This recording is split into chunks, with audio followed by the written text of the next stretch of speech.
I used to think Lisa and I were stronger than most, but looking back now, I realize the cracks were there all along. I just refused to see them.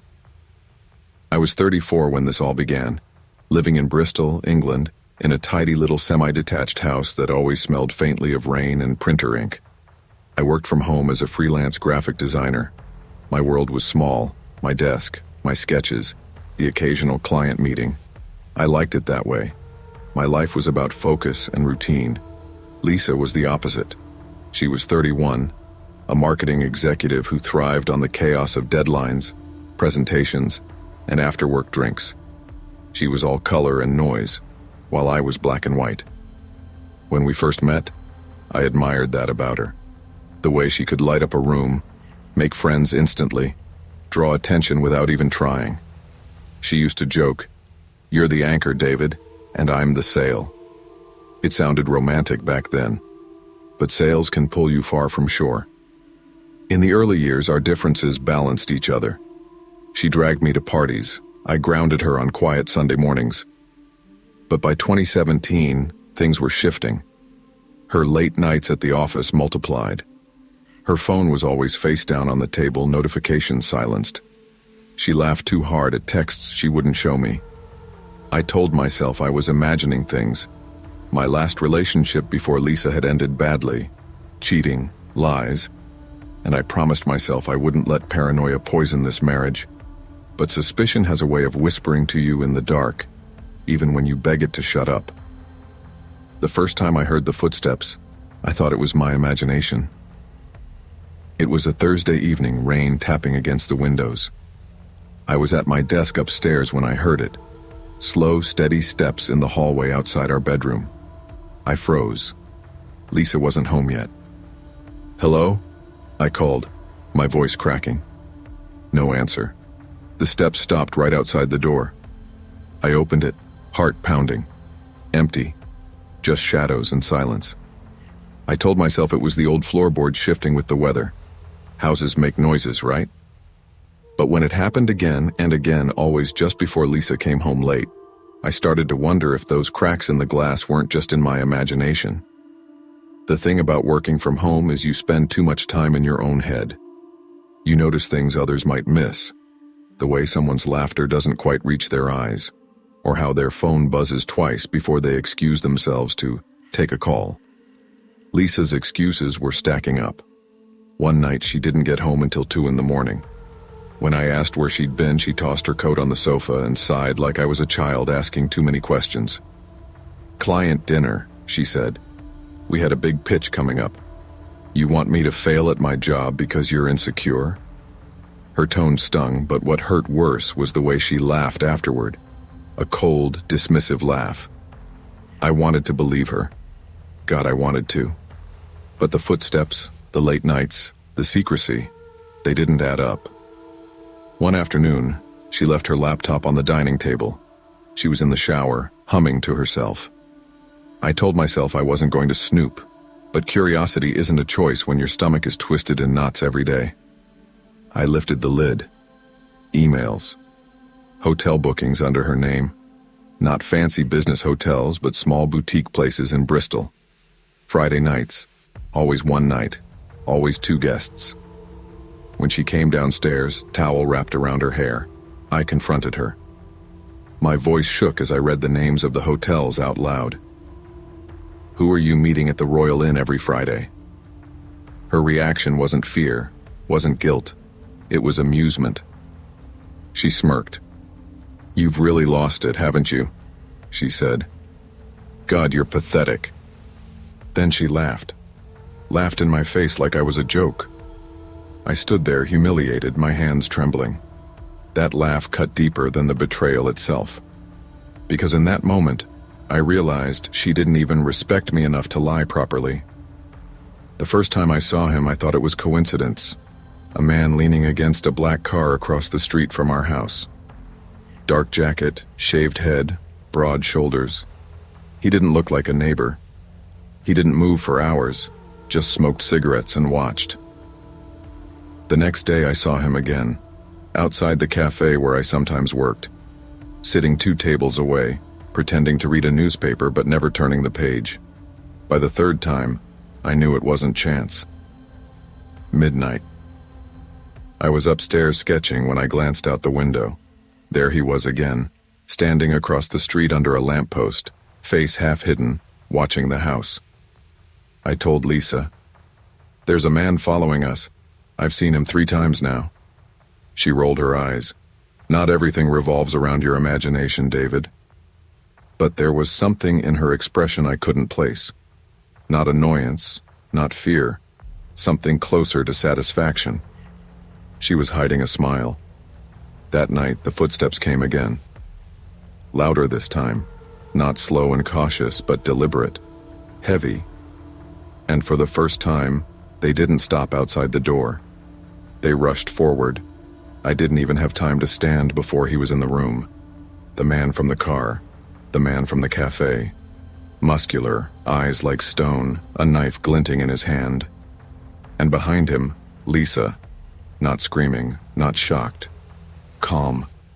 My blood froze. "Lisa, who is he?" She looked at me with a coldness I had never seen before. "Someone who actually makes me feel alive." The man lunged. Instinct took over. I grabbed the nearest thing, a lamp, and swung. It shattered against his arm. He barely flinched. He drove me back against the wall, knife grazing my side. Pain exploded through me. "Stop," Lisa screamed, but not at him, at me. "Don't hurt him!" We fought, crashing into furniture, blood smearing across the carpet. I heard my own voice shouting, raw and desperate, as I struggled against his weight.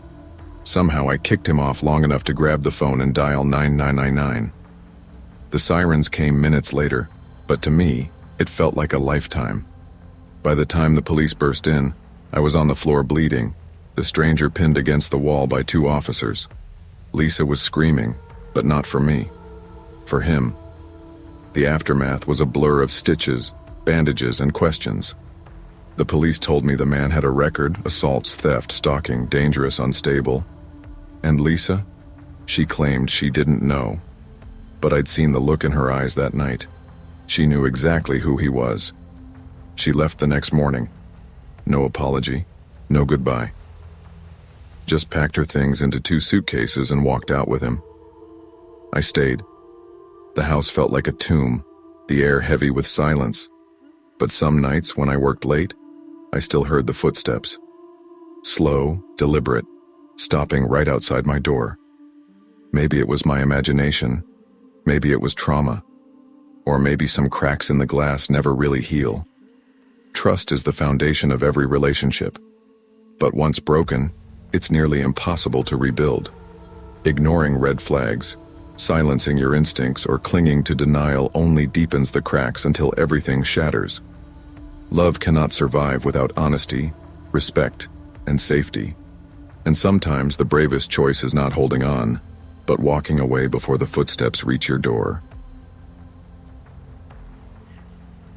Seattle has a way of swallowing people whole. The rain doesn't fall. It lingers, clinging to your clothes, your skin, your thoughts. Our apartment overlooked the river, glass windows catching the reflections of ferries cutting through the sound. From the outside, Sophie and I looked like a couple in a magazine spread. Me, a software developer who thrived on routine. Her, a gallery consultant with perfect hair and an enviable smile.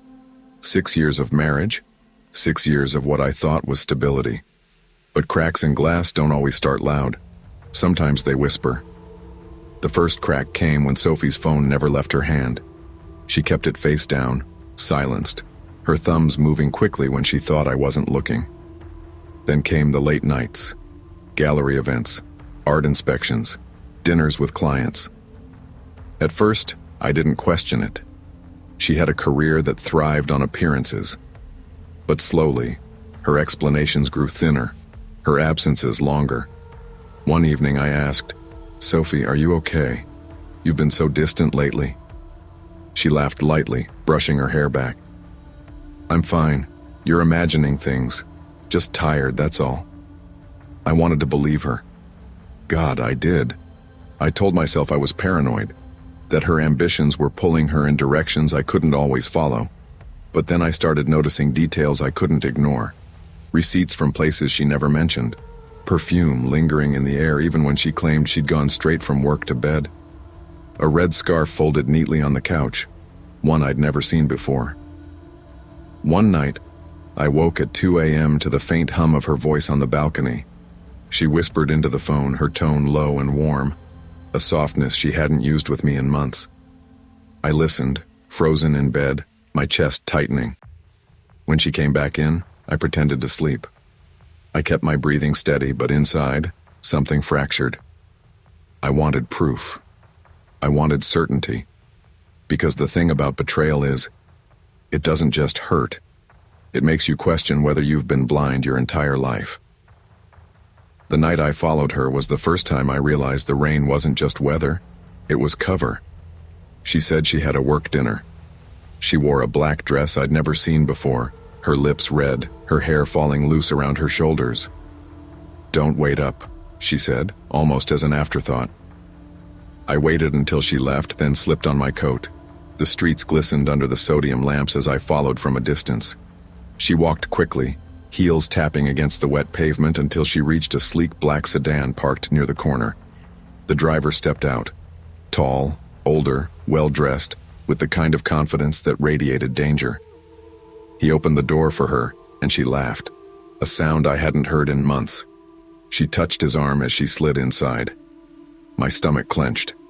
I trailed them to a restaurant downtown, a place I couldn't afford on my salary. Through the window, I watched them sit close, their hands brushing across the table. She leaned in as he whispered something that made her laugh again, softer this time. Private. That was the moment the truth settled in my chest like a weight. Sophie wasn't mine anymore. I didn't confront her. Not yet. I went home, drenched, shaking, my thoughts spiraling. Over the next week, I became a detective in my own marriage. Patterns emerged. The sedan always waiting near gallery events. Texts deleted before I could glance. The faint smell of cologne on her clothes when she came home late. But then things turned darker. Packages began arriving at our door. Expensive items, jewelry, designer scarves, even a watch, none of which I'd bought. When I asked Sophie, she shrugged. Clients send gifts, perks of the job, yet some packages had no sender, no notes, just quiet reminders that someone else was marking their territory. And then I saw him again. The same man, Damien, leaning against his car across the street from my office building. He didn't move when I saw him. He just watched, calm and certain, as if daring me to acknowledge him. That night, Sophie curled against me in bed, distant but present enough to keep the illusion. I stared at the ceiling, wondering how long she'd been slipping away, and how far she was willing to go. Once you notice a lie, you start pulling the thread, and soon, everything unravels. I started checking her phone when she left it unattended, though it was rare. Most of the time, it was locked, shielded. But once, while she was in the shower, I caught a glimpse. Messages cleared except for one. "Don't let him get suspicious, he's harmless." Harmless. The word echoed like a taunt. At work, Lena, my colleague, noticed my distraction. "You've been off lately," she said. "You okay?" I almost told her everything, but how do you explain that the person you built your life with has made you a ghost in your own home? I just smiled weakly. Just tired. Nights grew heavier. Sophie's words cut sharper. "Ethan, you're so rigid you'll never understand what I need. Don't make me miserable in this marriage." It wasn't just an affair, it was psychological warfare. She painted me as dull, predictable, incapable of keeping up with her hunger for excitement.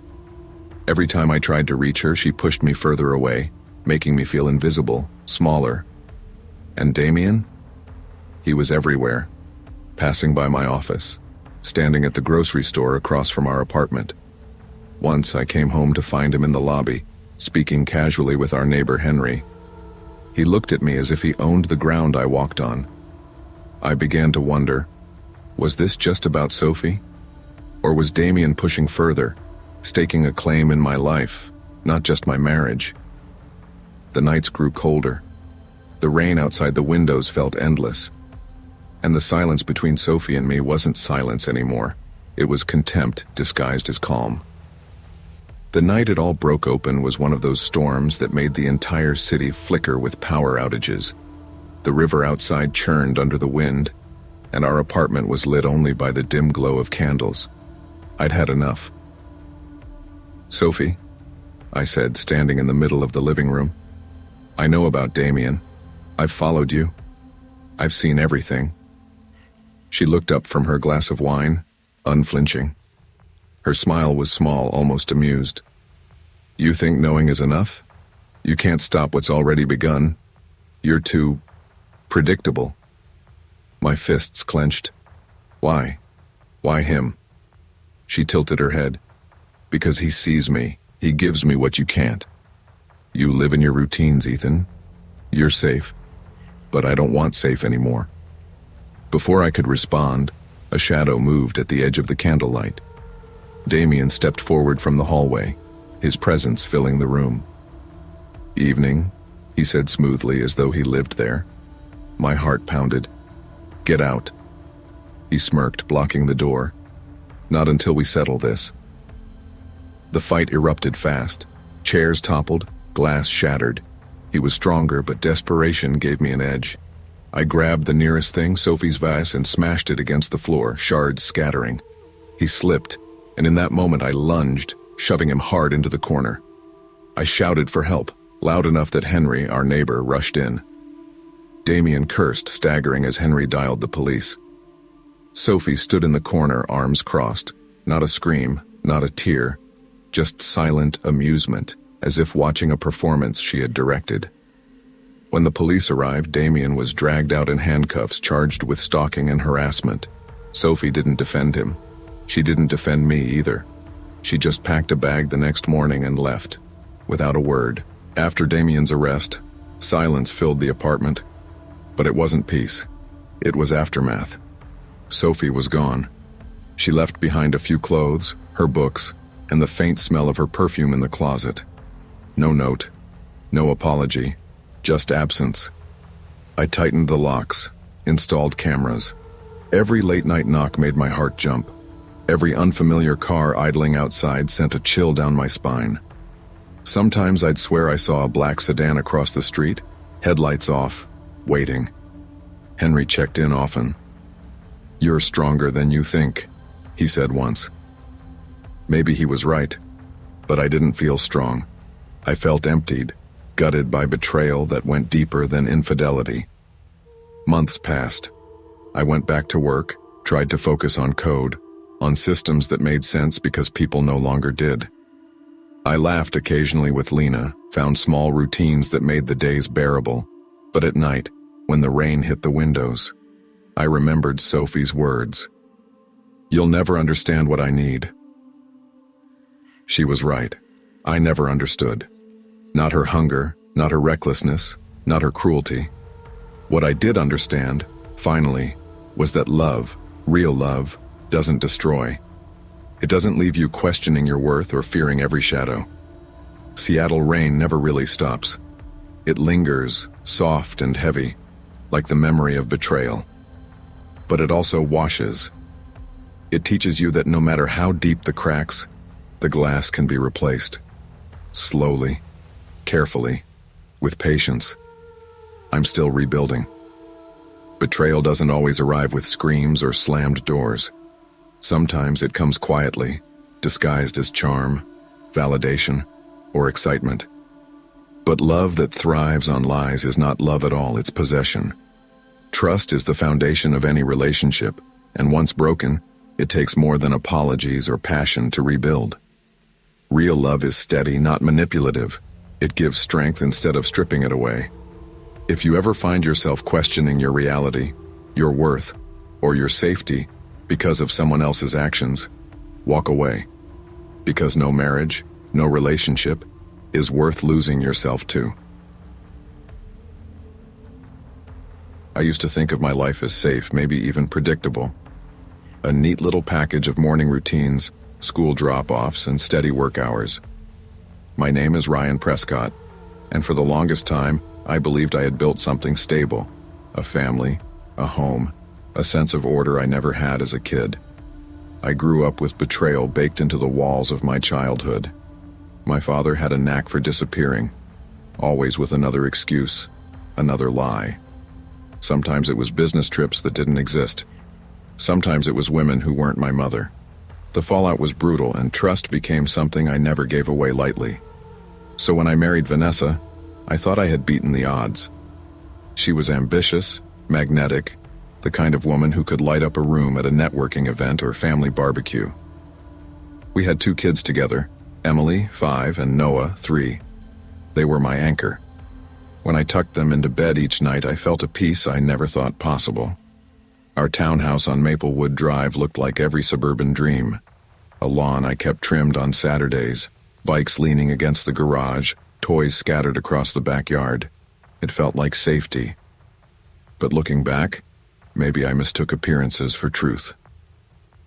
Vanessa worked in marketing, which meant long hours and plenty of events. I didn't question it.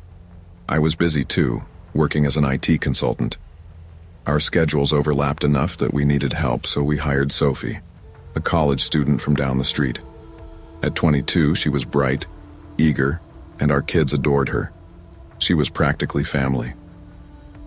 For years, I convinced myself things were fine, even when little details started nagging at me. Vanessa's phone buzzing late at night, nights when she came home smelling like perfume that wasn't hers, or when Sophie seemed oddly nervous around me, as if hiding something. I told myself it was nothing. Paranoia. Ghosts from my childhood. Then came that Friday evening in late August. I left work early, wanting to surprise Vanessa. The sky outside was heavy with storm clouds, thunder rolling in the distance as I pulled into the driveway. Inside, the house was too quiet. No cartoons, no laughter, no footsteps of kids running across hardwood. My chest tightened. I climbed the stairs and pushed open the bedroom door. And there they were. Vanessa, sitting cross-legged on the bed, glass of wine in hand. Sophie beside her, laughing nervously, and Nathan Cole, a man I'd never met before, lounging casually against the headboard like he owned the place. For a moment, no one spoke. My world tilted. "Ryan," Vanessa said, amusement flashing across her face. "You're home early. Didn't expect this." I stood frozen in the doorway. "What the hell is going on here?" She smirked. "Relax. We're just having a little fun. Don't worry, the kids are fine." But I wasn't reassured, because the house was silent, eerily silent, and when I rushed downstairs, there were no toys scattered, no sign Sophie had been watching Emily or Noah at all. That night was the first time I realized something much darker was happening in my home, and that the person I trusted most might be the one pulling the strings. After that night, nothing felt real. Vanessa brushed it off, acting like I'd walked in on a harmless hangout. "You're overreacting," she said, pouring another glass of wine. Sophie looked too frightened to speak, and Nathan left without a word. My gut screamed something was wrong, but Vanessa's calm demeanor made me question myself. The following weeks only deepened my unease. Strange social media posts began appearing, photos of Vanessa and Sophie at bars, captioned "Girls' Night Out." Even on nights Sophie was supposed to be babysitting. CPS showed up at our door one Tuesday afternoon after an anonymous report of child neglect. The inspector asked me pointed questions about my drinking habits, my temper, my ability to supervise the kids. I answered them all, but the seed of doubt had been planted. At work, colleagues hinted at rumors. "Everything okay at home, Ryan?" they'd ask, too casually. My own family started calling with concern, saying they'd heard I was struggling to keep up with the kids, that maybe I was overwhelmed. It didn't take long to realize the whispers had a source, and that source was inside my own house. One night, after putting the kids to bed, I confronted Vanessa. "The CPS report," I said, standing in the doorway of the kitchen. "That was you, wasn't it?" She didn't even look up from her phone. "Why would I do that? Maybe someone's jealous of us. You know how it is." You're lying, I snapped. I know you are. Finally, she raised her eyes, calm as ever. Ryan, you're imagining things. You've been stressed for months, maybe you need help. Her words chilled me. It wasn't just denial, it was gaslighting. She wanted me to doubt myself, to believe the narrative she was feeding everyone else. That was the moment I realized I couldn't fight this alone. I needed proof. Hard proof. I hired a private investigator named Mark Delaney, ex-cop, mid-50s, gruff voice that made it clear he'd seen worse than my situation. I gave him everything, times, names, my suspicions. 2 weeks later, he came back with evidence that made my blood run cold. Vanessa and Nathan had been involved for months. Sophie wasn't just a bystander, she was part of their plan. Together they'd staged photos and videos, Sophie pretending to be overwhelmed while watching the kids, Vanessa setting up scenarios that made me look negligent. Nathan had even coached Sophie on how to act in front of cameras, creating a trail of evidence that painted me as unstable and unfit. They're building a case, Mark told me over black coffee in a downtown diner. If this goes to court, they'll say you're unfit to have custody. They'll say you're dangerous. I gripped the edge of the table until my knuckles went white. Why? Why would she do this? Mark shrugged. Power, control. Maybe she wants out of the marriage but doesn't want to lose the kids. Maybe it's just the thrill. Some people like to watch others burn. The more I thought about it, the more it made sense. Vanessa wasn't content with ordinary. She needed excitement, chaos, and destroying me gave her both. Armed with Mark's recordings, photos, and testimony, I started planning my own move. But Vanessa wasn't slowing down. Anonymous calls escalated. Neighbors reported seeing me yelling at the kids, incidents that never happened. I started sleeping on the couch, checking the locks 3 times a night. Everywhere I turned, the ground felt less solid. I decided to set my own trap. At a family dinner one Sunday night, Vanessa playing the perfect mother, Sophie smiling stiffly at the table. I hit record on my phone, tucked neatly into my shirt pocket.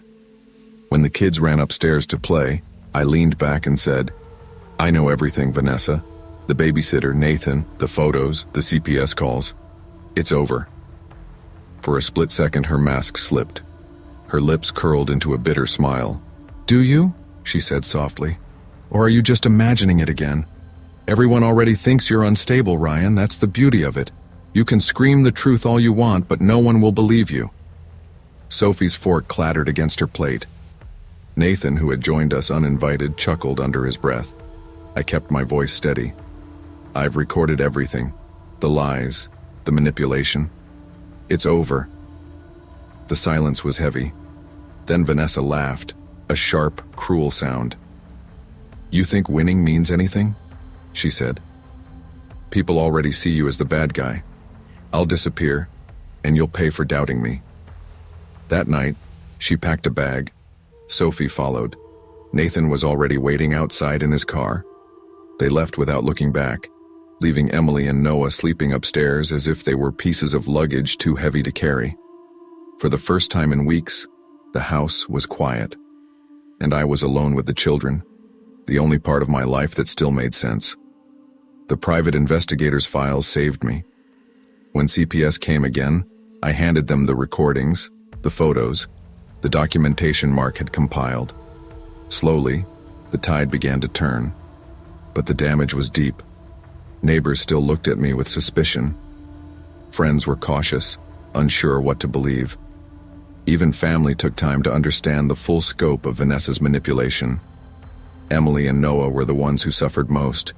They cried for their mother, asking when she'd be back. I didn't know how to answer. All I could do was hold them close and promise they were safe. Weeks passed. Therapy sessions helped, though some nights I still woke up in a cold sweat, expecting another anonymous call, another knock on the door. Vanessa sent cryptic messages from untraceable numbers. You'll never really be free. Don't get too comfortable. But I kept moving forward. I couldn't let her shadow define me. My kids needed a father who could protect them, who wouldn't collapse under the weight of betrayal. It's strange, How quickly trust can shatter. How someone you share a bed with can turn into your enemy without warning. I'm still learning how to live with that. But one thing is certain, I will never again confuse appearances for truth. They say every marriage looks perfect from the outside. People see the smiling photos, the curated vacations, the little dog wagging its tail in the yard, and they assume life behind closed doors is just as spotless. For years, Julia and I were that couple. We had the house in Northeast Portland. Modest but stylish, with a garden she insisted we keep Instagram-worthy. We had Bailey, our golden retriever, who was probably the only truly happy soul under our roof. And we had the appearance of stability. 10 years together, a solid partnership, the kind of life our friends envied. But appearances are fragile. All it takes is a shift, a crack, one thing out of place. For us, that was my job. In 2018, I lost my position as an IT consultant after a round of layoffs. On paper, it shouldn't have been catastrophic. I had savings, freelance options, time to rebuild. But Julia looked at me differently after that. She didn't say it outright, but I could feel her respect slipping like water draining through a sieve. She started working longer hours. Her job in digital advertising had always been demanding, but suddenly, client dinners kept her out until midnight. She traveled more. She posted glossy selfies with captions like, "Late nights, endless possibilities." At first, I asked gently, "Are you seeing someone else?" She laughed in my face. "You're ridiculous. You're imagining things. Focus on your work." Her dismissal stung, but what hurt worse was how easily she said it. No hesitation, no fear, like she'd rehearsed it. I told myself I was paranoid. After all, I've always been meticulous, controlling even. I like routines, predictability. Maybe I was projecting my insecurity onto her. Maybe the problem was me. But then her phone started buzzing at odd hours. Quick texts she deleted before I could glance at the screen. Business trips that didn't line up with her company's calendar. And the way she smiled when she thought I wasn't looking. Smiled at something far away. Someone else entirely. That's when the crack became impossible to ignore. Suspicion is a dangerous thing. It eats at you slowly, like rust under paint, until all that's left is a corroded shell. I tried to suppress it, but every time Julia came home late, every time she silenced her phone, the rust spread. One rainy Thursday, I decided to stop wondering and start watching. I followed her. It wasn't hard. She wasn't exactly trying to hide, at least not from the world. She left in her silver SUV, saying she had a networking dinner downtown. I gave her 10 minutes, then grabbed my jacket and slipped into the car. Portland in winter is forgiving for a man trying not to be seen. Foggy streets, slick roads, headlights reflecting off wet pavement. I trailed her across the river, through quieter streets, past downtown lights until she turned onto an industrial stretch on the outskirts of the city. Warehouses lined the road, most of them abandoned or half-shuttered. She parked beside one, killed her lights, and waited. I watched from down the block, heart pounding. Then he appeared, tall, confident. Dark jacket, the kind of swagger that comes from knowing you're dangerous. They embraced like old lovers, his hand slipping easily to the small of her back. She laughed. God, she laughed in a way I hadn't heard in years. They disappeared into the warehouse, leaving me in the car with my hands clenched so tight around the wheel my knuckles went white. I stayed until they returned an hour later, whispering, laughing, kissing in the shadows. My stomach churned. This wasn't just an affair. It was deliberate. She wasn't just cheating. She was living another life entirely. I drove home that night numb, 100 questions spinning in my head. Who was he? How long had this been going on? And worst of all, how much of our life together had been a lie? The next morning, Julia breezed into the kitchen, humming, pouring coffee as if nothing was wrong. I stared at her across the table, trying to reconcile the woman in front of me with the woman I'd watched in that warehouse. For the first time, I realized I didn't know who I was married to anymore.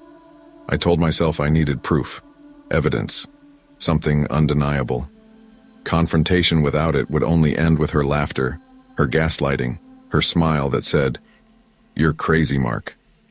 So I began collecting photos, videos. I followed them again, recording from a distance. I captured their embraces, their whispered exchanges. My hands shook as I replayed the footage, each frame driving the knife deeper into my chest. But then the tables turned. One night, as I pulled into our driveway, I noticed a black car idling across the street. Its headlights glared at me like eyes. Inside, a silhouette sat perfectly still, watching. The next night, the same car appeared outside the grocery store while I loaded bags into my trunk, and again outside my gym, though I hadn't seen Julia all day. Then the text arrived. "Stop digging, or you'll regret it. You know what she can do." My blood went cold. The number was anonymous, the tone unmistakable. Liam. That was the name I'd overheard Julia whisper in the warehouse. He wasn't just her lover. He was watching me. I couldn't sleep. Every creak in the house, every knock at the door jolted me upright. I started checking the locks 3-4 times a night. Bailey barked at shadows, and I found myself barking back, nerves frayed to the point of breaking. Julia noticed. "You look terrible," she said one morning, smirking over her coffee. "You should get some rest." I wanted to scream at her. I wanted to grab her by the shoulders and shout, "I know everything." But fear held me back. Not fear of losing her. I'd already lost her, but fear of what she and Liam were capable of together. I wasn't just fighting for my marriage anymore. I was fighting for my life. It happened on a Saturday night, the rain hammering against the windows, the city outside muffled in fog. I couldn't take it anymore. The evidence was enough. The fear was too heavy. I had to confront her. She was sitting in the living room, scrolling through her phone, Bailey curled at her feet. I stood in the doorway, my fists clenched. "It's over," I said. My voice surprised me, steady, calm. "I know about Liam. I followed you. I have everything on video." She looked up slowly, then smiled. A cold, calculated smile. "Do you really?" she said. "Or are you just imagining revenge?" Before I could answer, a shadow moved in the corner of the room. Liam.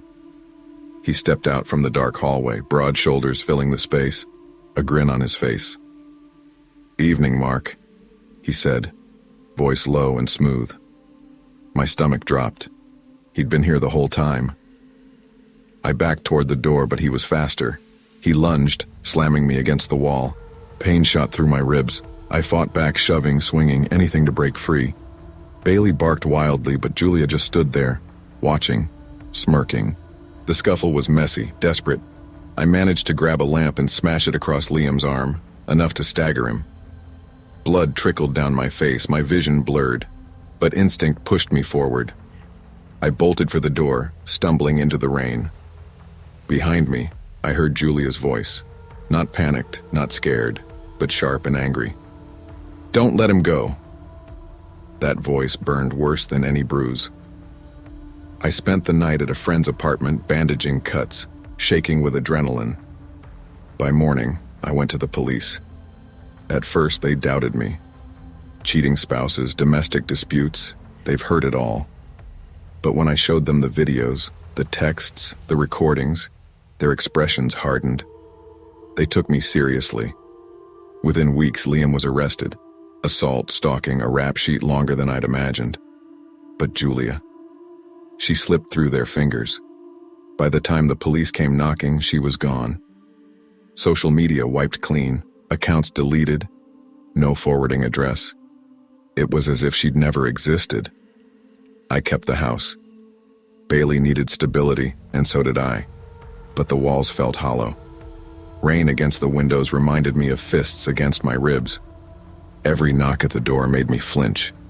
Even now, years later, I still glance over my shoulder when I walk through Portland's foggy streets, half expecting to see Julia or someone she sent. People ask why I don't start dating again, why I don't move on. They don't understand. When the person you trusted most uses love as a weapon, betrayal leaves scars deeper than any knife. I survived. But survival doesn't mean peace. Love built on lies is a cage, not a home.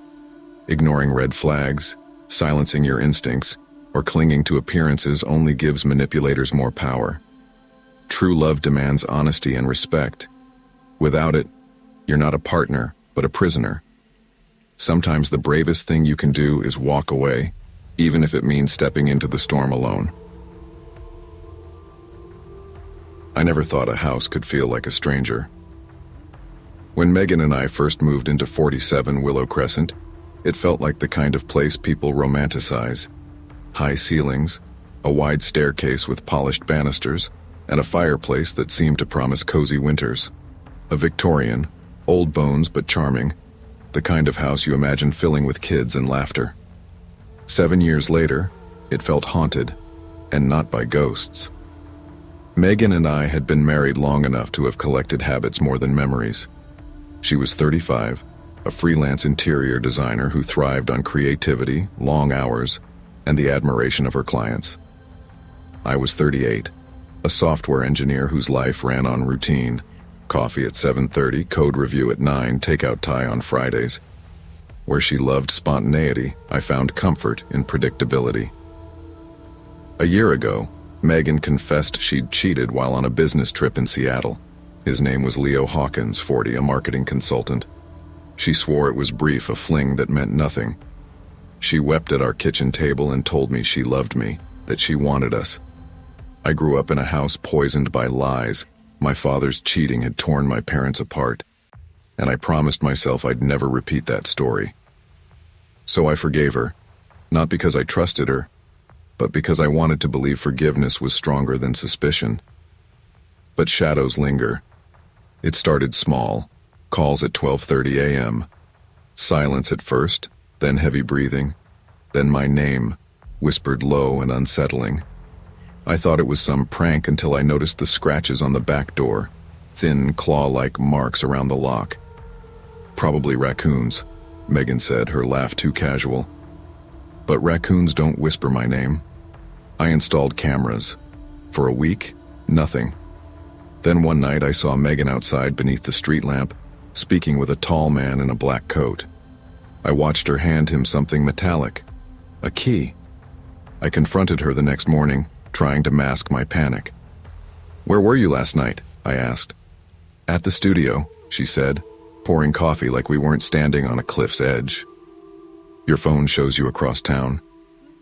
She smiled faintly. "Anthony, you're reading too much into this. You don't need to worry about me." Her calmness made me doubt my own eyes, but the seed was planted. I started noticing everything. Her vague explanations, the way she slipped her phone face down on the table, her new habit of leaving the house dressed better than usual. One morning during a run by the bay, I noticed someone trailing me. A man, always a block behind. When I slowed, he vanished. That night, muddy footprints appeared beneath our bedroom window. I should have left right then. But I didn't. I told myself I needed proof. Proof so undeniable it couldn't be brushed off with a smile. That was my mistake.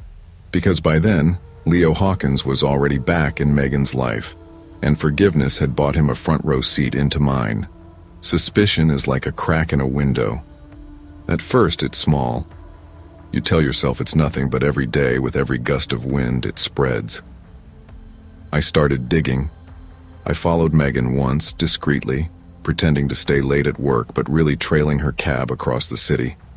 It stopped at a high-rise overlooking the bay, Leo's penthouse. She didn't hesitate before walking inside. That night, she came home at 2 a.m., smelling faintly of whiskey. "Client emergency," she said again, slipping out of her heels.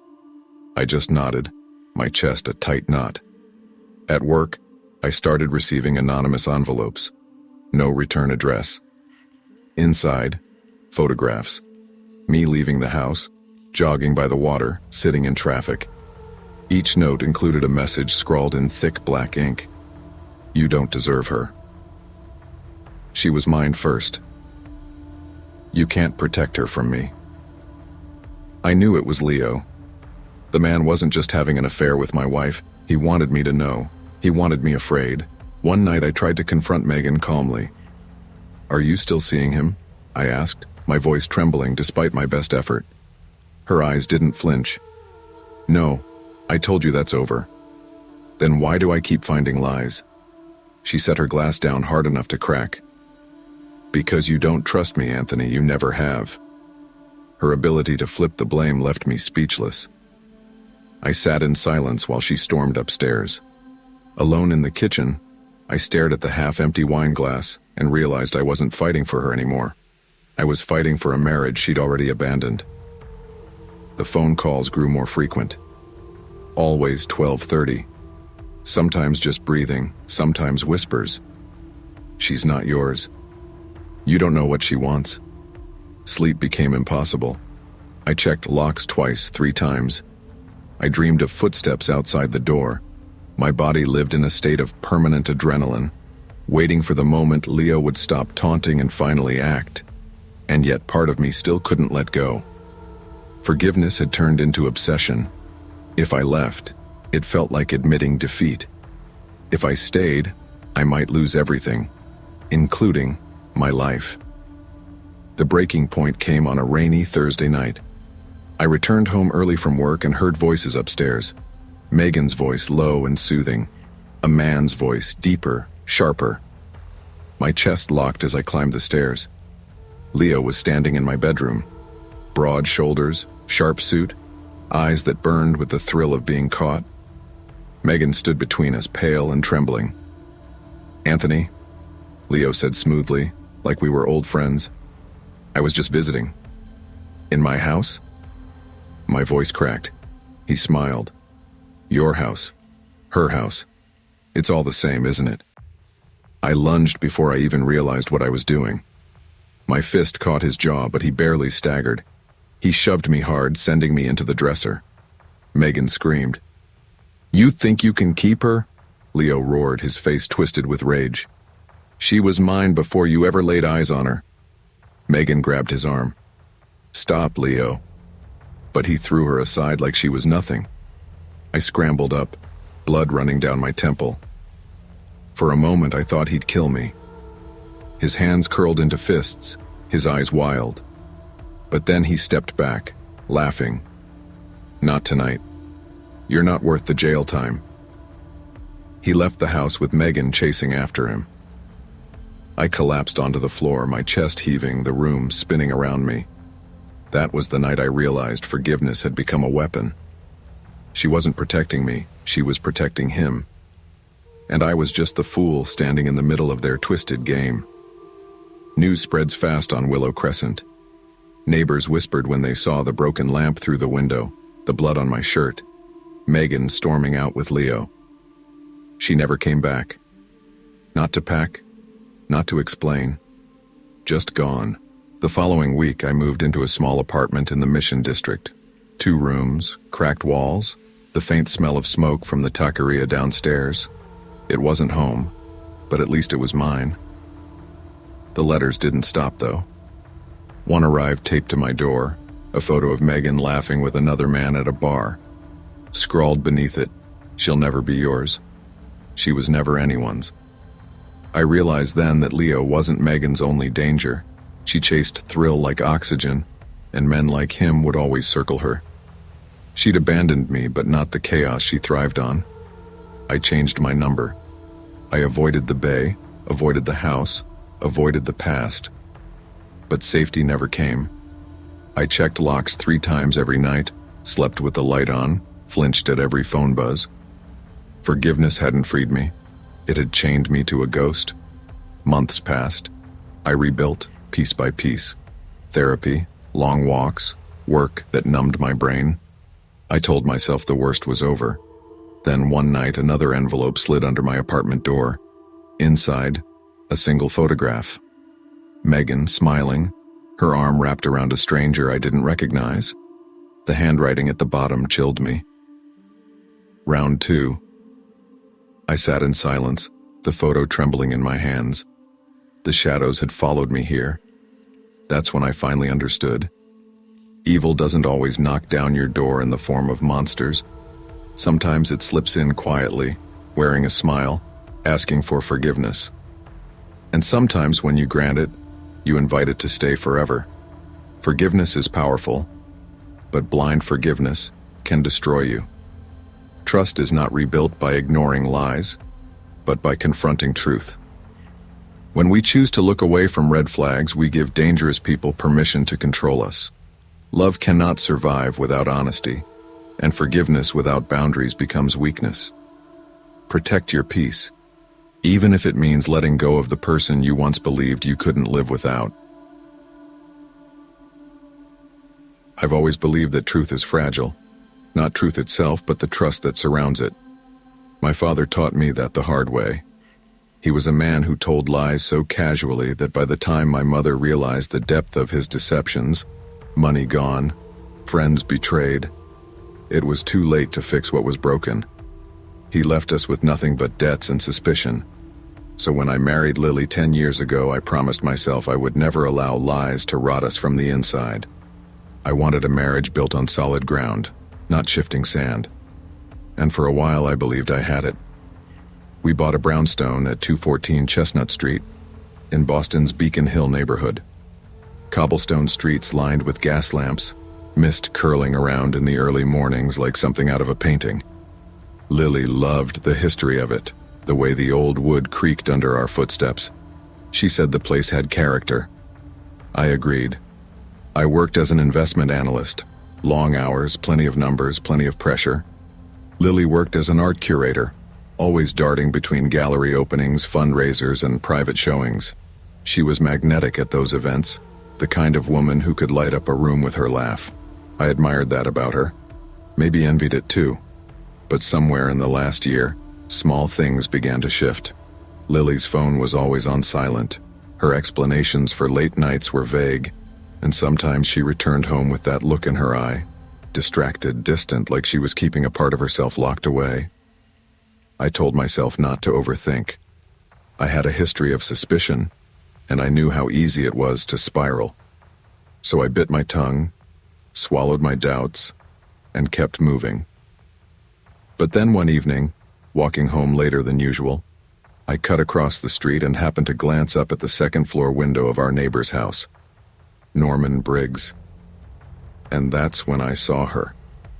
Lily, sitting on Norman's couch, her hand resting in another man's.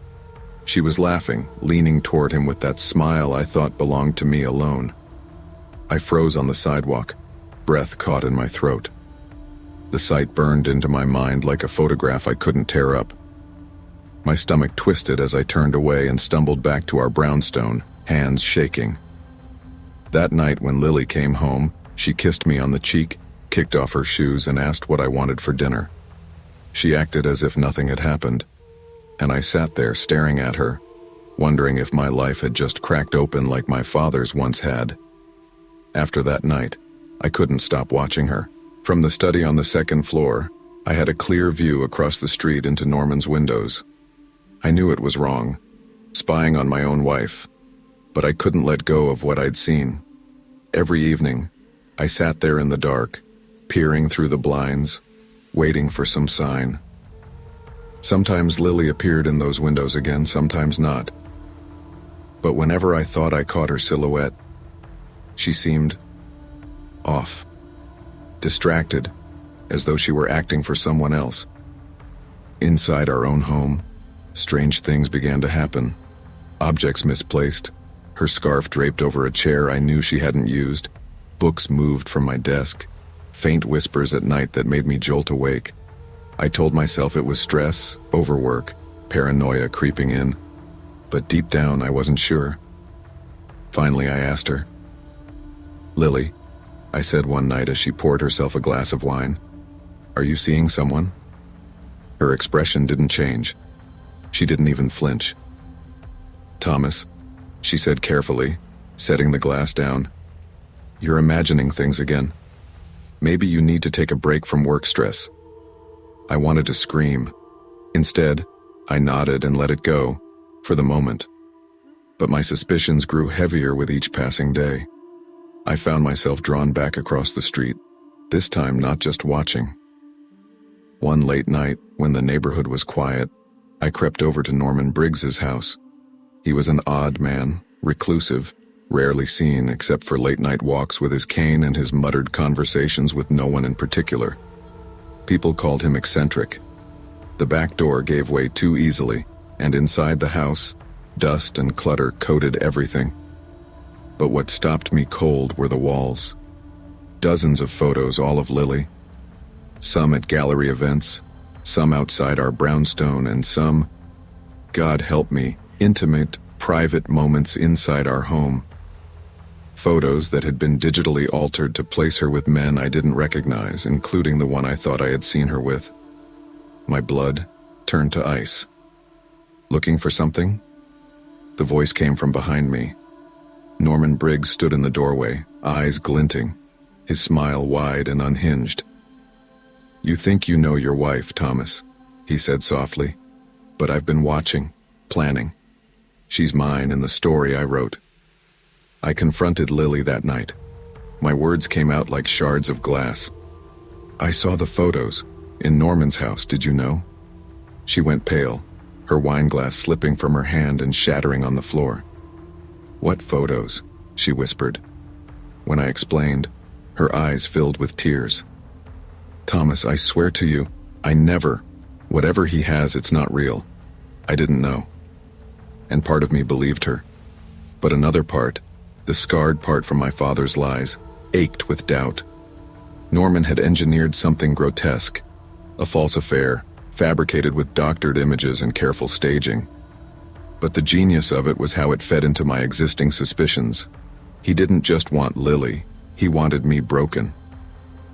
The following days blurred. I tried reporting him, but Norman was meticulous. The police found nothing criminal in a house full of artistic projects. Without hard evidence, there was nothing they could do. Meanwhile, the whispers continued. Colleagues at work had heard rumors about Lily. Friends asked careful questions, their eyes full of judgment. Norman's poison was seeping into every corner of my life. Then the threats began. Notes slid under our door. "Stay out of my story, Thomas." Our locks tampered with, subtle enough to make me question my memory. I began sleeping with a baseball bat by the bed, every creak of the brownstone setting my nerves on edge. I couldn't live like that anymore. I hired a digital forensic specialist, someone who could dig into Norman's files, trace the manipulations, expose the lies. What he uncovered was staggering. Hacked social media accounts, photoshopped images, even fake surveillance footage. Norman had spent years weaving this web, long before I ever suspected Lily. His fixation wasn't just on her, it was on me. He wanted to dismantle my life piece by piece to prove he could rewrite my story the way my father once rewrote our families. The final confrontation came one stormy night. I went back to Norman's house, this time with the police behind me, armed with the evidence the specialist had gathered. Inside his apartment, the walls were worse than before. Not just photos of Lily now, photos of me. My routines mapped out in obsessive detail. When they cuffed him, Norman didn't resist. He just looked at me with a smile that chilled me to my bones. "You can lock me up, Thomas," he said, "but the story isn't over. It never ends." Norman was arrested, but the damage was done. Lily and I stayed together, though the shadow of suspicion still lingered between us. I wanted to believe her, to trust her again fully, but every time her phone buzzed in the night, my chest tightened. I started therapy, hoping to untangle the mess Norman left behind. The nightmares are frequent. Images of Norman watching from across the street, of Lily's laughter in someone else's arms. Weeks after his arrest, I received a letter, postmarked from the state correctional facility. The handwriting was neat, deliberate. "Dear Thomas, stories never really end. They just pause between chapters. I'll be seeing you again." I tore it up, but the words stayed etched in my mind. Now, every misty morning on Chestnut Street, I glance at Norman's darkened windows, half expecting to see him there again, watching, waiting. They say family is the anchor that keeps you steady when the storms roll in. That was always my dream. A stable home, kids who felt safe, a marriage that lasted longer than my parents did. I grew up watching my mom and dad tear each other apart in courtrooms and custody hearings. I swore to myself I would never let that happen to my family. Stability. That was my religion. When I met Claire in college, she was like sunlight breaking through a cloudy sky. She was bold, adventurous, the kind of girl who convinced me to skip studying to drive up into the mountains at midnight just to watch the stars. She thrived on chaos, but back then, I thought it was charming. I was the cautious one, the engineer who measured twice before cutting once, the guy who lived by schedules. I thought we balanced each other. We got married young. Ethan came first, then Lily, and for a while it really did feel like the dream was working. We bought a cozy house in Boulder, surrounded by trees and hiking trails, the kind of place where you know the neighbors' names and kids ride bikes on the sidewalk. I built routines around the kids, bedtime stories, Saturday pancakes, Sunday hikes. Claire said she wanted adventure, but I figured family life would mellow her, anchor her. I was wrong. By our 10th year together, the cracks started to show. Claire began spending nights out with friends.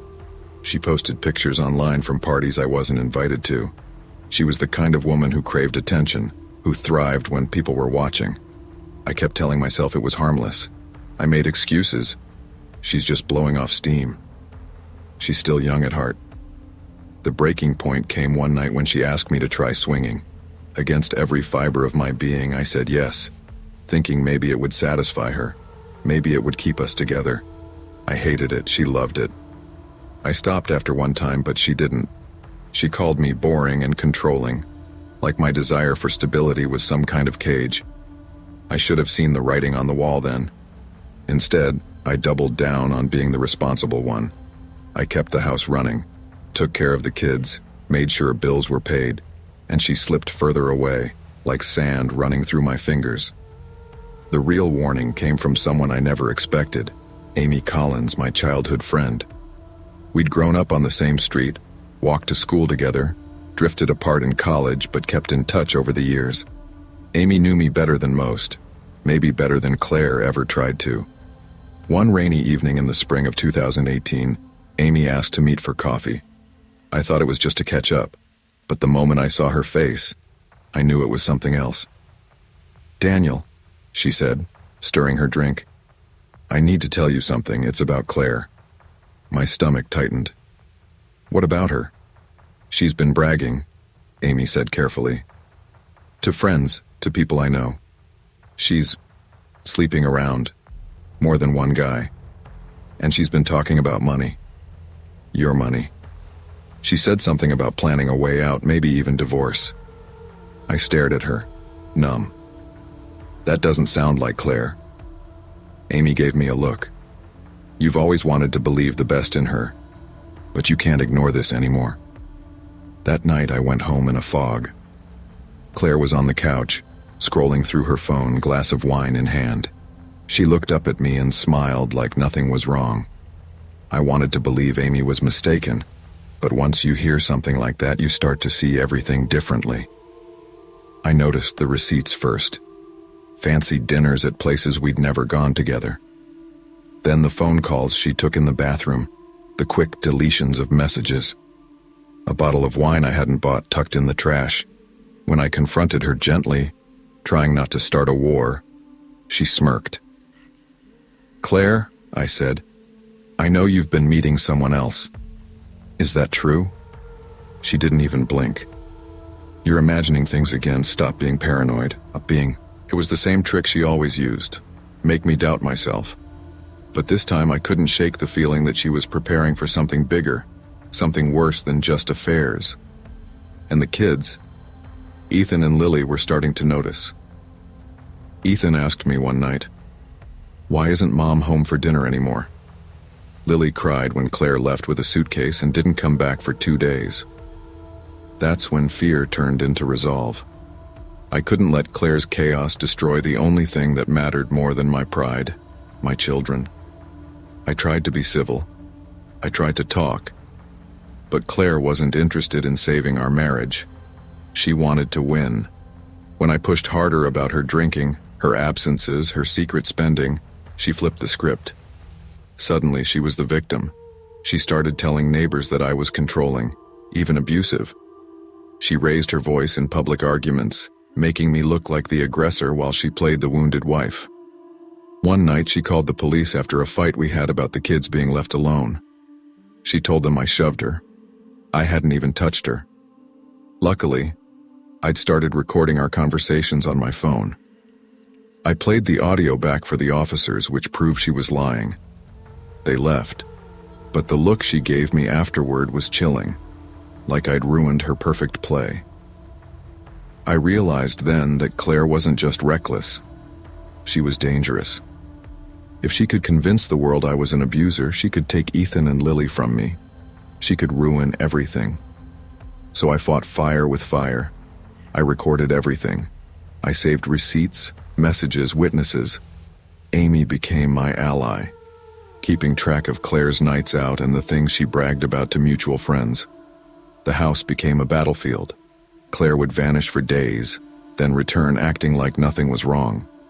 The kids clung to me, confused and frightened. I tucked them in at night with promises I wasn't sure I could keep. But deep down, I knew what was coming. A custody battle. A fight for the very soul of our family. And I knew Claire would do anything to win. By the time I filed for custody, I was running on fumes. Work, kids, legal paperwork. It was survival mode. Claire showed up to court polished, smiling, pretending to be the perfect mother. Her lawyer painted me as controlling, unhinged, even abusive. But I had evidence. I played recordings where she admitted to leaving the kids alone, to spending our money recklessly, to drinking until she blacked out. Amy testified about Claire's bragging, her nights out, her neglect.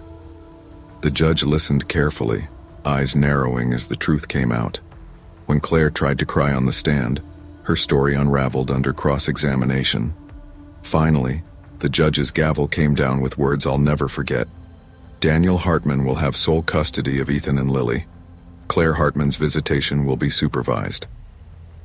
The weight lifted off my chest was indescribable. Relief, sadness, exhaustion. It all hit at once. Claire stormed out of the courtroom, her eyes full of venom.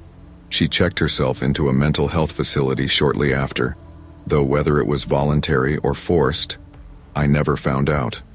All I knew was that, for the first time in years, I felt like my kids were safe. Life didn't return to normal overnight. The kids struggled with the absence of their mother, and I struggled with the memories of what we'd gone through. There were nights I woke in a sweat, dreaming that Claire had come back to take them, that the judge's words had been erased. But slowly we built something new. I cooked meals with Ethan and Lily. We hiked the trails together. We laughed again. I became both parents, and though it was exhausting, it was worth it. Claire tried to contact us a few times, but the court made sure it was supervised. I didn't block her completely. I wanted the kids to have some connection, if only to remind them that her chaos wasn't their fault. But I never let her near them without boundaries. Years later, I still feel her shadow sometimes. In quiet moments, I wonder if she'll show up again, trying to reclaim what she lost. But I don't live in fear anymore. I live in truth. And I've learned that stability isn't about pretending everything is perfect. It's about fighting for what matters, even when it means facing the darkest parts of someone you once loved. Love without respect will always collapse, no matter how strong it looks on the outside. Ignoring red flags only delays the damage, and trying to fix someone who thrives on chaos will only drag you down with them. Protecting your children, your peace, and your truth sometimes means letting go of the person you thought you needed most. Stability isn't found in holding on, it's found in knowing when to let go. If you had asked me 3 years ago what I feared most, I would have said failure. I've always been meticulous about details, reports, presentations, even grocery lists. Anxiety runs in my family, and for me, it manifests in double-checking everything, making sure life doesn't spiral into chaos. For a long time, I believed that vigilance was enough to keep things stable. What I didn't realize is that chaos doesn't always come from outside. Sometimes it grows quietly, right inside your home.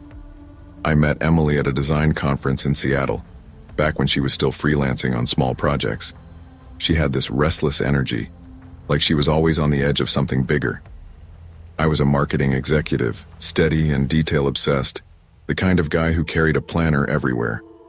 She made me laugh at myself, taught me to loosen up, to live outside of schedules. I thought we balanced each other perfectly. For 8 years, I believed we did.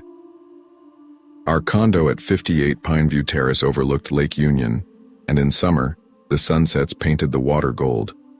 We'd sit on the balcony with wine, talking about her latest projects and my work campaigns. Life felt comfortable, until the comfort began to crack. It was small at first, late-night texts on her phone, numbers I didn't recognize. When I asked, she said, "Clients, brainstorming sessions don't follow a 9-to-5 schedule."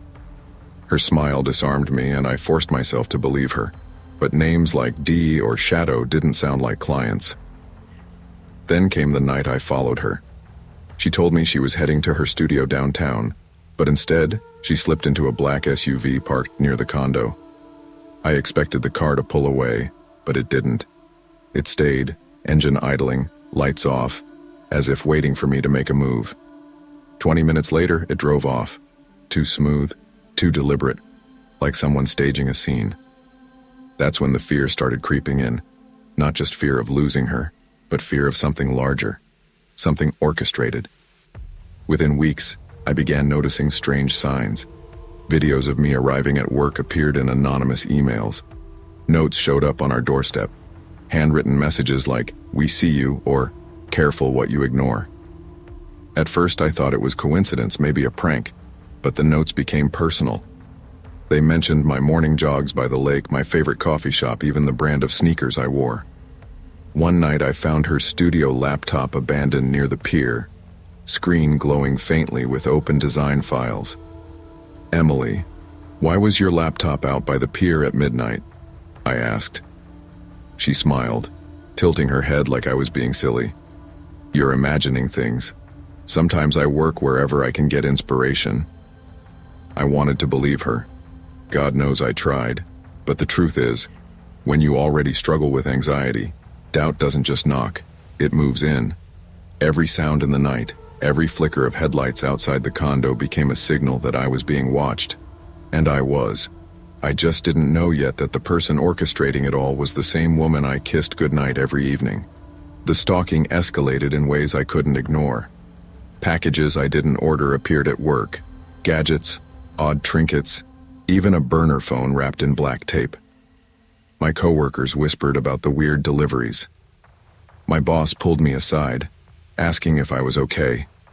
I lied through my teeth, saying everything was fine, but my hands shook during meetings. At home, Emily played the role of supportive wife. She rubbed my shoulders, reminded me to breathe when panic hit. But the phone kept buzzing at odd hours, and she always angled the screen away. I confronted her one night while rain pattered against the windows.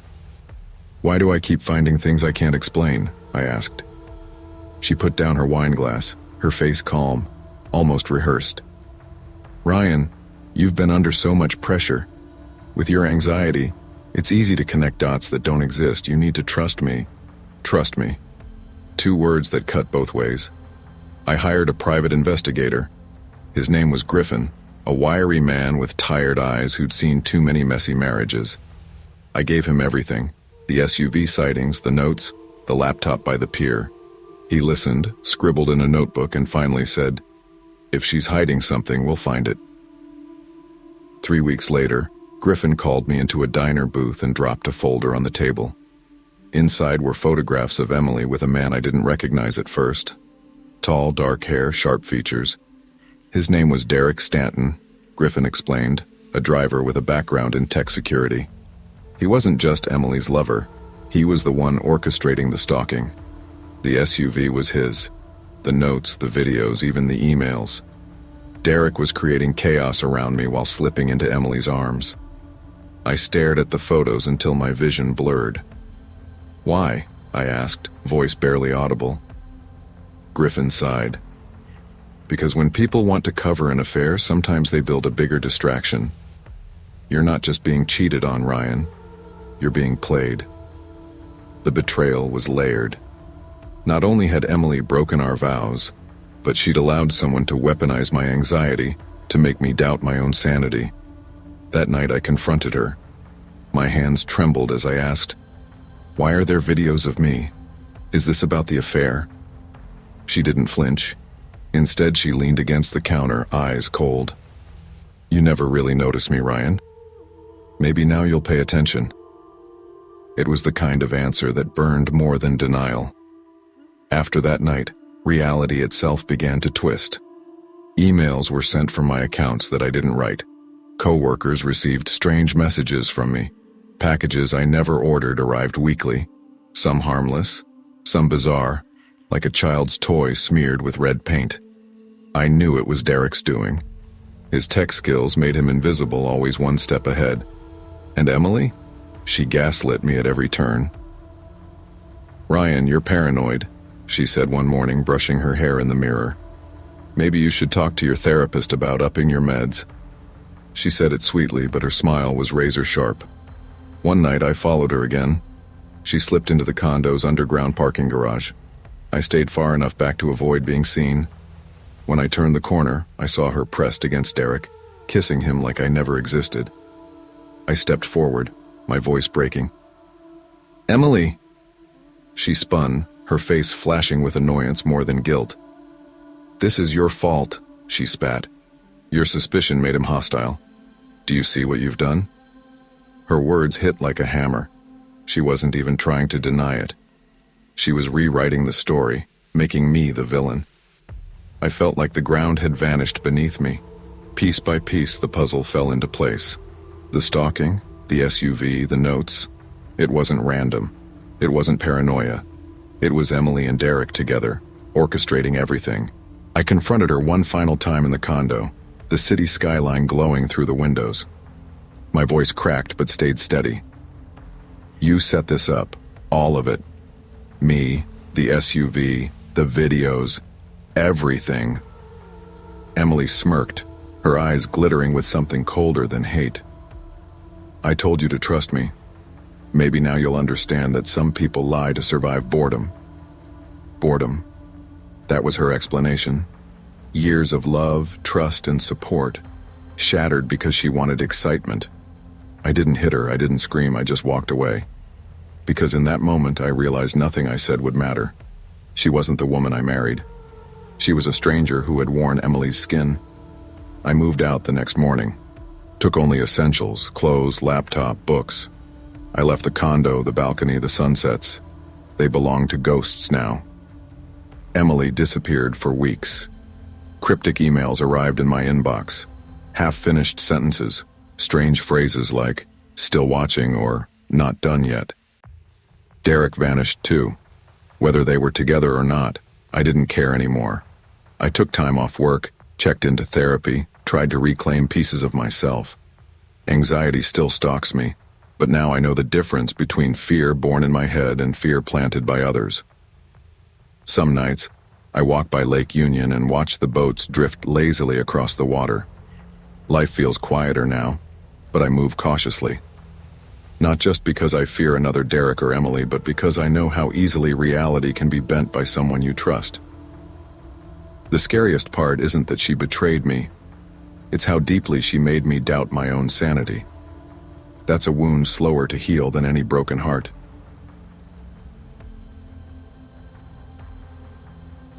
If you ask me what my greatest flaw is, I'd tell you it's trust. I grew up believing that people meant what they said, that love could survive on patience and loyalty, and that if you gave someone your heart, they'd protect it the way you protected theirs. For most of my life, that belief served me well. As a history professor, I spent years teaching my students about betrayals on the grand stage, kings who lied to their people, nations that broke treaties. But I never imagined betrayal would walk through my own front door. My wife, Clara, was a nurse, compassionate, gentle, admired by her patients and co-workers alike. That's what drew me to her 12 years ago when we met at a fundraiser. I was lecturing about the legacy of public health programs during the Depression, and she was volunteering at the event. She had this easy smile, the kind that made you feel like you'd known her forever. Within 2 years, we were married. For over a decade, life felt steady. We had our cozy apartment on Hawthorne Lane, a view of the river if you leaned just right out the window, and a rhythm to our days. I taught classes, graded papers, and spent evenings reading. She worked long shifts at St. Vincent's, sometimes overnight, sometimes double shifts. When she dragged herself home in the early morning light, I'd make her tea and rub her shoulders. But by late winter of 2024, things had shifted. My father had a massive heart attack, the kind doctors call a widowmaker. He survived, but just barely. Suddenly, much of my time was spent at the hospital, sitting by his bed, watching the monitors beep, and listening to the slow hiss of oxygen. Clara was supportive, at least on the surface. She offered to adjust her shifts, to check on him when I was lecturing. I thanked her, never suspecting what she was really doing on those nights. The first crack appeared one rainy evening. My father's condition had taken a sudden turn, and the hospital called me in. The corridors were dim, the smell of antiseptic thick in the air. As I walked toward the ICU, I saw Clara down the hall. She wasn't with my father. She wasn't with any of her assigned patients. She was slipping quietly into another room. I stopped, confused. Nurses go into different rooms all the time. Maybe she was helping. That's what I told myself until I saw him. Dr. Felix Monroe, a cardiologist at the hospital. Tall, charming, the kind of man whose confidence filled a room. He followed her in, and when he thought no one was looking, he leaned down and kissed her. It wasn't the kind of kiss you give a coworker after saving a patient. It was familiar, practiced, intimate. My heart sank into my shoes. I stood frozen in the hallway, watching my marriage crack open like a fault line. That night when we were home, I tried to be calm. The rain drummed against the windows, the glow of the streetlight spilling into our living room. "Clara," I said softly, "what I saw tonight, is there something I should know?" She blinked, too quickly, then forced a smile. "Ethan, it was a mistake.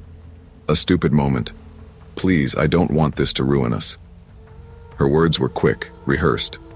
I wanted to believe her. God help me, I did. But as I sat across from her, watching her sip tea like nothing had happened, something deep inside whispered that this was only the beginning. For weeks I tried to carry on as if nothing had changed. I told myself Clara had slipped, that people make mistakes, that maybe stress and exhaustion had pushed her toward Monroe. I wanted to forgive, to salvage the life we'd built. But the universe doesn't let you hide from the truth for long. It started with a bill. A charge for medication under my name. Medication I'd never taken.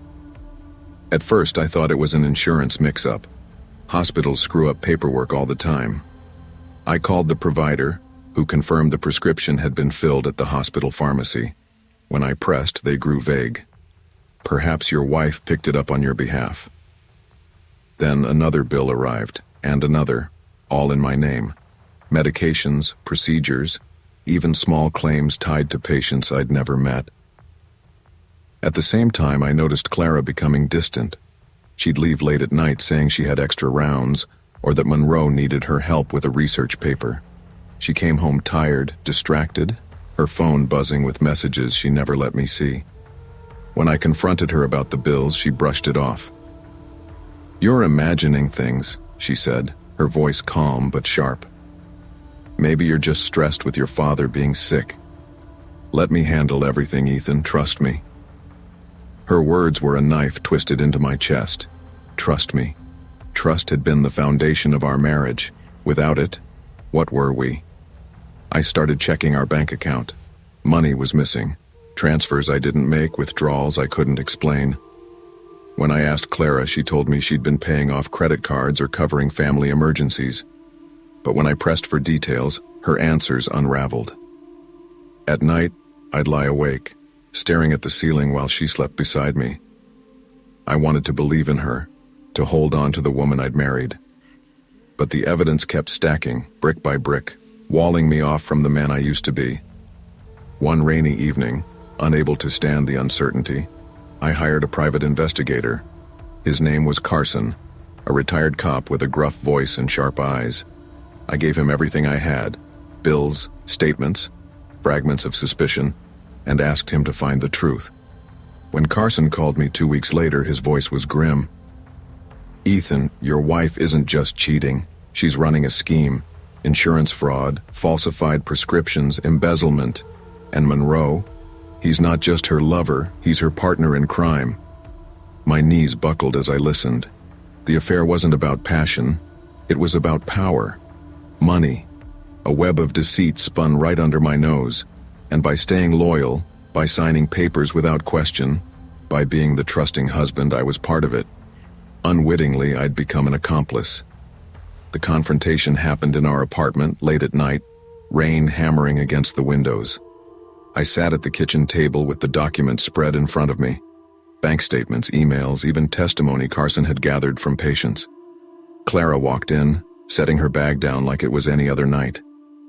"Clara," I said, my voice trembling but steady, "we need to talk." She looked at the papers, then at me. Her smile didn't falter. "Ethan, what is all this?" "You've been lying," I said. "The prescriptions, the money, Monroe. I know everything." For a moment she said nothing.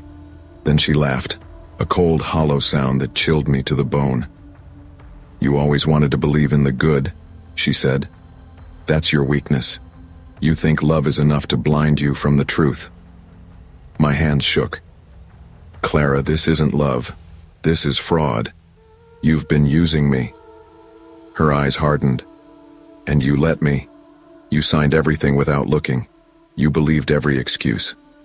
You made it easy, Ethan." I felt sick.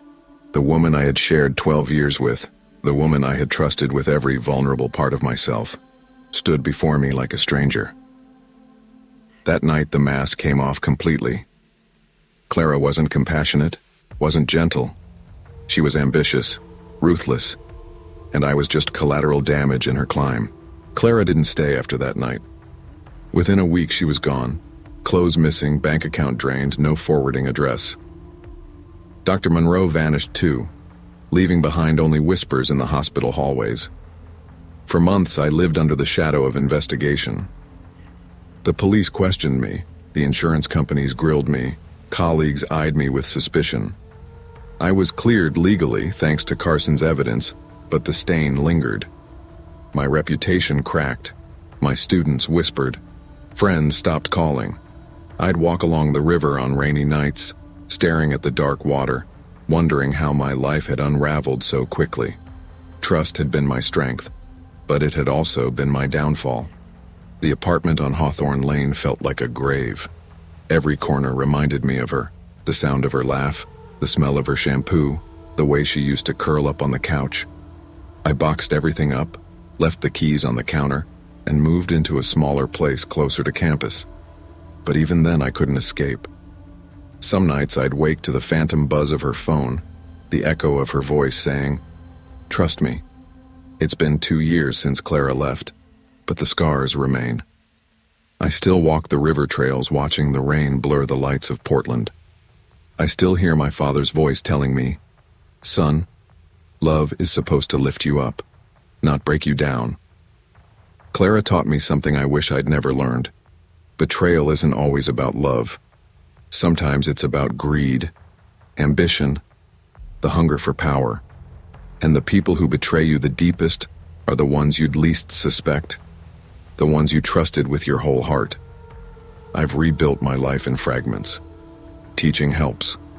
Writing lectures, guiding students, finding comfort in history's lessons. My father passed away last year, but before he went, he told me he was proud I hadn't let bitterness consume me. That means more to me than anything. Still, every time I hear the rain against my window, I think of that night at the hospital, when I first saw Clara slip into Monroe's arms. That was the moment my life split into before and after. And though she's gone, the echo of her betrayal lingers, like the rain that never truly stops in Portland.